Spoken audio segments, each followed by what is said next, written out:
in Historic Australia for another episode of Criminals, Cutthroats and Convicts. In this two-part series, we look at the first serial killers of Australia. These are the stories of Thomas Jeffries and John Lynch. Now us Aussies, we all like a horror movie, most of us. Alright, some of us. We love a horror movie. Paranormal and supernatural, and even a Texas Chainsaw Massacre. But when it's real life and things have actually happened, heinous crimes committed, it's not as glorious or glamorous as what they show in the movies. Sometimes people are just downright disgusting, and these two serial killers that we're going to present aren't the nicest people, and some details I will leave out because it's just not, it's not nice. I mean, it's one thing to talk about, axe wielding and stabbings and shootings, but when it's something that will make you feel uncomfortable, it's best left unsaid. But I'll let you know when those moments happen. Thomas Jeffries was a criminal, a cutthroat and a convict. He was also some terrible other things too. Let's start at his beginning. Now, Jeffries was born in 1791 in Bristol, England. He was the son of a butcher, and this may have been what possibly started his madness. Not saying that every butcher's son becomes a butcher, but I think these days most of us are a little desensitised to death and, for instance, back in the old days, they had to kill the animals that they ate. Whereas these days we just get it wrapped up in a nice little package from Woolies and we don't necessarily think much about what animal it was or where it came from or what life it had before we're eating it. But, obviously we're not here to discuss our horrid and disturbing actions. We're here to talk about Thomas Jeffries. Now, his horrid and disturbing actions are a lot worse than having a piece of meat to eat. But growing up as a butcher's son, he probably saw quite a bit, and it may have something to do with why he turned out to be a cannibal. He received about 7 years of schooling before leaving to join the Navy and becomes a deserter. He then comes back to London and joins the army, where he doesn't last very long there either. He may have had a problem with authority, as it's known that he said that they were just too cruel. Upon arriving back home, he starts stealing from various family members, and at one point his sister pays him £5 just to go away.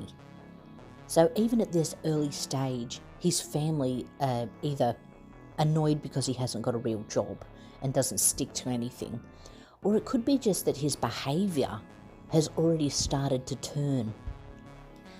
Still in London, moving on, he joined up with 3 other men who, with pistols, began highway robbery and robbing farmers. So he's doing a little bit of bushranging in England, you could say. They called their bushmen highwaymen because there's not as much bush, I suppose, in those areas as there are in Australia. Now, they meet up with a farmer who doesn't want to part with his money. And because of this, they shoot him. They drank, gambled, stole and murdered, leaving bodies in ditches. They were apprehended on suspicion of murdering the farmer and detained in a jail for 6 months, but due to lack of evidence, they were released. He goes to East Midlands and breaks into a house in Nottingham with a couple of accomplices. One of the men, a couple of days, is nabbed and he squeals on the rest of them. Now, for this, he is convicted at Nottingham Assizes on the 29th of July 1817, receiving a sentence of transportation for life. They've noted him down as his occupation being painter and glazier, which is really strange. He must have just given them a false background because so far we haven't seen any of his painting aside from possibly the blood of the men he's killing. At this point, he's being sent to Australia for life. They already know what kind of a man this guy is, and he's not coming back to England. Upon arriving in Australia after being in the hulks for a couple of years, he is sent to a man on the Hawkesbury River named Brown to do a bit of work up there. He gets other options as well, working in the Port Jackson area as a seaman again. But it isn't long before he gets in trouble, stealing apples off an orchard on the Parramatta River. For this, he's sent to the Newcastle mines, where it isn't long before he escapes with other convicts. They travel back to Sydney and along the way eat two of their companions. They mustn't have been able to find any kangaroo or various other animals along the way or plants to eat, so they chose to eat each other, which is almost a current trend for this time. When they arrive back in Sydney, they walk around in Parramatta where they were apprehended. They just walk into town and go, hey, we're back.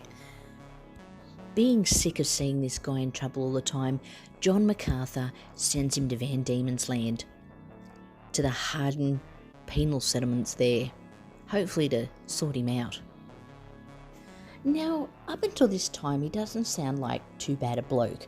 I mean, he ate one of his mates, one or two, and he's borrowed money, or stole money off his family, absconded from different places, did a bit of bush ranging, may have killed a man, but he was with others, and it's not really proven that he did the shooting. Nothing too sinister yet, but that's all about to change. Upon arriving in Van Diemen's Land, Jeffries is sent to Port Dalrymple, a settlement near the Tamar River. Not long after this, he is assigned to Georgetown Jail, where he is given a position of overseer, which is quite a high up position for someone who's only just arrived. Maybe at this stage they don't really think he's a threat. He gets in trouble for drunken and disorderly behaviour, even threatening one of the constables with a knife, and he is demoted from that position and put in a work gang. But he absconds from there and goes on a bushranging rampage. He's even put into the local newspaper. In the Hobart Gazette, they put out a description of Thomas Jeffrey, possibly warning all the settlers around that he was about and to be ready if he came by. The description given of Thomas was that he was 35 years old, 5 foot 9 1/4 inches or 176 centimetres tall, brown hair and brown eyes, with tattoos of a castle, hearts, darts, flower pots and several other markings on his left arm. He was captured soon after and sent to Launceston. He must have been on his best behaviour because they gave him the position of flagellator or flogger so as that he could reprimand the other convicts. This is really odd, as the justification for this apparently was that he had way too much built up energy, so it was a way for the constables to allow him to get his rage out. Yeah, something real strange going on in this place. Reports came in that the men that he'd been flogging started to appear with cuts around their throats and armpits. He's really working these guys. Giving this guy a cat o' nine tails was like giving him a knife. Something was going to have to be done about this. And the reasons that he was giving them these floggings were for petty things, like turning up late or being absent from work. So he's really abusing his power here, and it doesn't stop there either. Some of these guys were even saying they'd sooner hang than receive a flogging from Jeffries. Taking him off the whacking stick, they move him to a position of tower watcher, or watchman. And this is where things start to really go wrong. One evening he's watching over the women's prison area, and there's a Mrs. Jessup who's visiting a friend of hers who's actually in jail. And from accounts that they were both drunk, and probably Jeffries as well, accounts state that he cornered Mrs. Jessup, who was only visiting, in one of the cells. And from here we won't go into the details, but it wasn't pleasant and starts to show the true character of Thomas Jeffries. He has no regard for the rights of women or men. He's only out for himself and what he can get. He is fined half his salary for falsely imprisoning and assaulting Mrs. Jessup. But he doesn't hang for this, because apparently both women were drunk, he was drunk, and accounts differed between them all.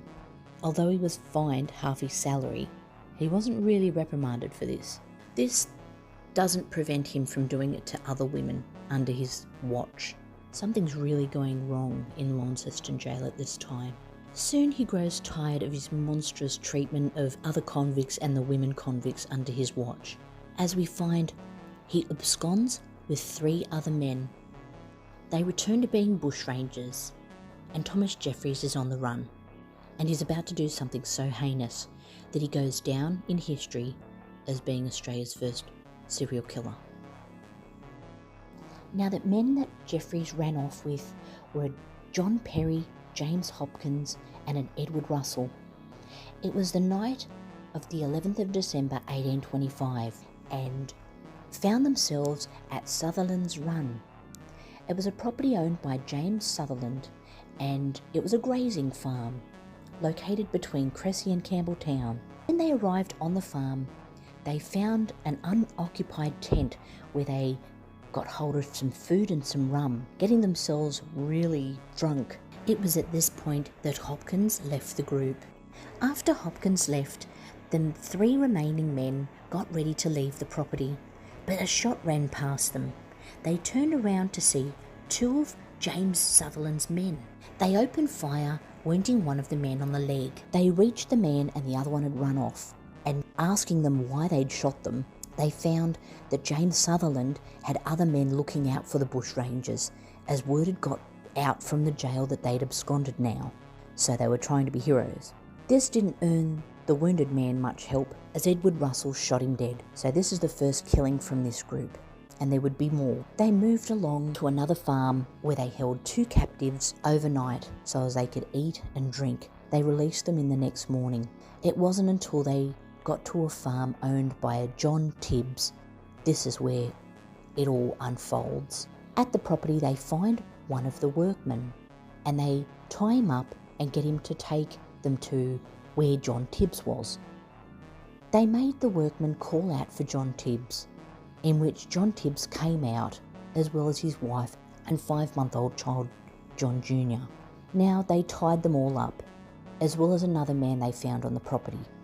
They made the Tibbs family empty out their house with all the food and coins and things like that they could carry. Walking them through the bush now. Things were getting heated. It's possible that the 5-month-old child was crying. They were all very stressed out, and they decided to split them up so as that it was easier for the guys to manage. By this time, they've actually come across 2 other men. Perry and Russell took a group, and Jeffries took the other. Tibbs, his wife and son were together with another man called Beach. There seems to be an altercation with Perry and Russell that results in them putting Beach and Mr. Tibbs on their knees, execution style. They murder Mr. Beach, but the shot hits Tibbs in the neck and he runs. They were able to catch Tibbs, but he loosened his binds and ran again. He was able to get to Launceston and raise the alarm. It would have been an awful situation for Mrs. Tibbs, the baby crying, her husband getting shot at and abandoning them. The others knew that it wouldn't be long before the police came. When the rescuers arrived to the scene where Tibbs had left, they found Mr. Beachy. He'd been shot mortally. He eventually succumbed to these wounds, but the others had already gone. Eventually the group got back together. Russell and Perry brought Mrs. Tibbs, another man, which seems to be their servant, and the child, caught up with Jeffries, and they start moving north.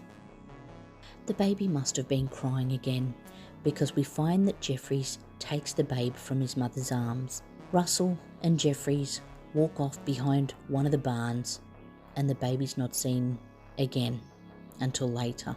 The mother, in hysterics, knows that they've killed him, and guns up, the group keep moving. They kept walking until dark, where they made a fire. After eating some dinner, Jeffries made up a bed where he urged Mrs. Tibbs to lay with him. As an account from one of the captives, their servant Samuel Russell, she didn't make any sound until later on, after they'd all gone to sleep. Apparently she was crying through the night for her lost baby. In the morning, after some breakfast, Jeffries said to the captives that they could all go, but he was going to let them go in groups. At first he let one of the men and Mrs. Tibbs go first. He went with them to a nearby hill and pointed in the direction they needed to go. After a few hours, he released another few. With only the servant Samuel Russell, they pressed on through the bush. As Mrs. Tibbs came out of the forest, a man named Mr. Pyle located her.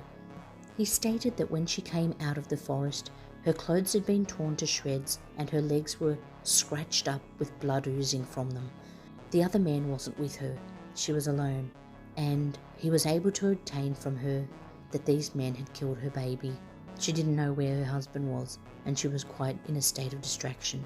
He also stated that it was possible or more probable that she'd been assaulted, which we know would have been from Jeffries. He's turned into such a nasty character at this stage. Whether it was he or Russell that killed the baby, we know Jeffries was there, and by all accounts, he's responsible. They didn't find the baby's remains for a few days, as it had been partially eaten by animals. This was it. The town was in an uproar. The colonial authorities approved an offer of a reward for information leading to the apprehension and conviction of these escaped convicts. They didn't know the names of the others, but they knew Thomas Jeffries was responsible. The reward was £200 and a free pardon if information was given by a convict. After freeing the last of the captives from the raid, the fugitives followed the Tamar River heading northwest towards Georgetown. It's not long before they come across a house belonging to a pilot, who's also got a sailor with him and a soldier stationed there as a signalman. They rob the house and take the musket from the soldier, taking the captives with them for a little while longer. They must figure that they're safer having hostages with them. But it isn't long until they release them later that day. They hold on to the soldier until the next day. When they release the soldier, they continue on, and it isn't long again before they reach another man's house. They come into contact with a mailman named William Bruce, and they take him captive also. They follow on into the woods for a little bit longer, headed towards Georgetown, but trying not to be noticed by anyone, as they know that there's a search party out looking for them. It wasn't long before they hear noises from someone cooeying in the bush. They send the mailman out to find out who it is and threaten that if he says anything, they will both be shot once they reunite. So the mailman goes out, and it's Constable Backey. The mailman brings Constable Backey to the group, and they take his weapons off him. Unfortunately for Backey, he'd become separated from the group and was now a captive of the bushrangers. They continue in a southeasterly direction away from where they believe the search party was, and it wasn't long before they actually heard a gunshot. Jeffries grew very mad and thought that Constable Backey was leading them toward the search party. He called him a treacherous rascal. This played on Jeffries' mind. It must have been going through his head that this constable had tried to trick them, because it wasn't long, maybe about 4 miles, before he drew his gun and stated he was going to kill the constable. The mailman begged for the constable's life, but it didn't stop Jeffries. He must have been in such a rage. Later, Jeffries stated, "I walked up to the constable, put my gun to his head and killed him immediately." After Jeffries has killed the constable, the group move forward. They stop to eat a little ways away and let the mailman go. Things were getting tough now. The search party was out looking for them, so stopping at any of the houses between Launceston and Georgetown was like surrendering. So they had to be smart and keep in the bush. But this posed a problem. They were running out of food and very tired as they kept walking. After 3 days and only a cockatoo to eat, their energy was failing. It was at this point that Jeffrey said to the others, "If you like, the first man that falls asleep shall be shot and become food for the other 2. They all agreed. 2 days later, as they were ascending a rocky and scrubby high hill, they stopped to rest, and Edward Russell fell asleep. Perry noticed this, sitting close to him. took his loaded pistol quietly from his knapsack and shot Russell in the forehead. He expired without a groan, Perry says. He took his knife out and cut flesh from Russell's thigh. They made a fire and broiled some of the flesh and ate it before moving on. It couldn't have happened to a nicer guy. Russell was a maniac, and I'm glad at this point that he's gone.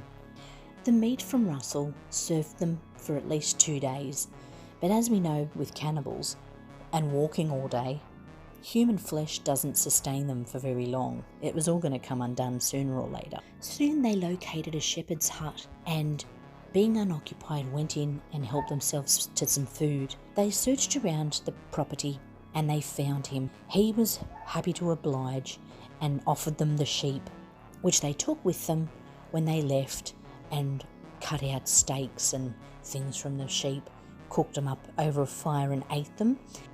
It is known that Jeffries had a little bit of Russell meat left, and they fried that up with the mutton. It wasn't long before they reached another hut, and as they approached, noticed that a search party was there with 2 soldiers and a couple of men. They called out to get the men to come outside, but it was quiet. They took a couple of shots at the hut, and it seemed like the men ran out, leaving their firearms behind. So gladly, Jeffries and Perry, the 2 remaining bushrangers, went inside and took hold of the firearms. They took what they could of supplies from the house and left that night. They made a campfire, and for some strange reason, Perry takes a pot and looks for water in the night. The moon was out, so he didn't think he'd get lost. But unfortunately for Perry, he gets lost in the bush and couldn't find his way back to the campsite. Meanwhile, that next day, Hopkins, who they broke out of Launceston jail with, has been captured, and he's been taken through the streets of Launceston. He was spotted by one of the family members of Mrs. Tibbs, mistakes him for Jeffries, and they rushed at him with a fork, stabbing him. Luckily for her, though, he didn't die, but at least it made her feel a bit better, I reckon. After he's been taken to hospital, Hopkins is taken to jail awaiting trial. Now, it's Sunday the 22nd of January 1826. 3 separate parties in search of Jeffries and his companions had met up at a Mr. Davies' hut on the bank of the South Esk River near Evandale. Jeffries must have been in search of more supplies. Being by himself now, this was going to be a little hairy. As he approached the hut, search party men came out on all sides. They had him, guns on him. He had no choice but to throw down his gun and surrender. Perry wasn't much better off, although he seemed to be 4 days longer in the bush on his rampage. But it wasn't long until he also had been arrested by the search party men. With the help of 2 little dogs, they followed the bushrangers' tracks and at last came upon him, standing with his musket levelled at them. Raised a gun, both of them, and ordered him to throw down his arms, which he had to do. These guys must have been afraid of dying. They've surrendered. They didn't go down in a blazing gunfight like some of them we've known. Later that day, Perry was taken to Launceston, where Jeffrey and Hopkins were both held as well. While Jeffrey was held at Launceston Jail awaiting transfer to Hobart for trial, it was reported that he was writing the history of his own life. All of the men together were taken from Launceston to Hobart, and while waiting in Hobart Town Jail for their trial, Jeffries, Hopkins and Perry tried to escape their cell by using a broken fork. But this didn't work, and they were ended up chained with irons bolted to the floor. During the trial of Hopkins, Jeffries and Perry, Mrs. Tibbs was called in to confirm that these were the men who killed her baby. The poor woman was so overcome recollecting what had happened, but she was able to do her duty and confirm the killing. As Russell wasn't there to stand trial, Jeffries was going to be going down for the murder. He was found guilty and Perry an assailant. Hopkins was given a reprieve of transportation for life, meaning he would spend the rest of his days as a convict in the settlement, as he really wasn't a part of the abuse on Mrs. Tibbs and the child. The execution of Jeffries took place on Thursday the 4th of May.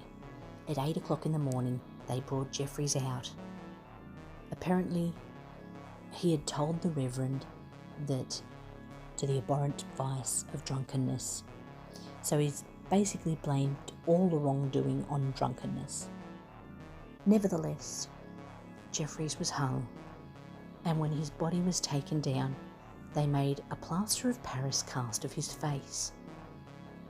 They probably shouldn't have had any memory of this guy, although there were a few sketches made of him and it seems a photo, but really there shouldn't have been any memory of this awful fellow.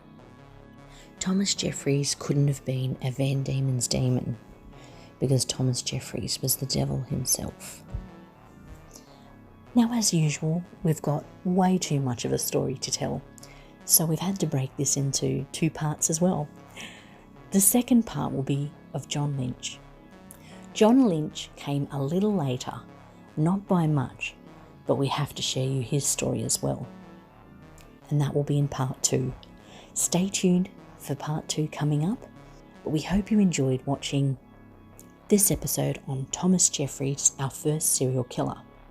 Don't forget to like, subscribe and share, and hit that notification bell so you're aware when we're posting new videos.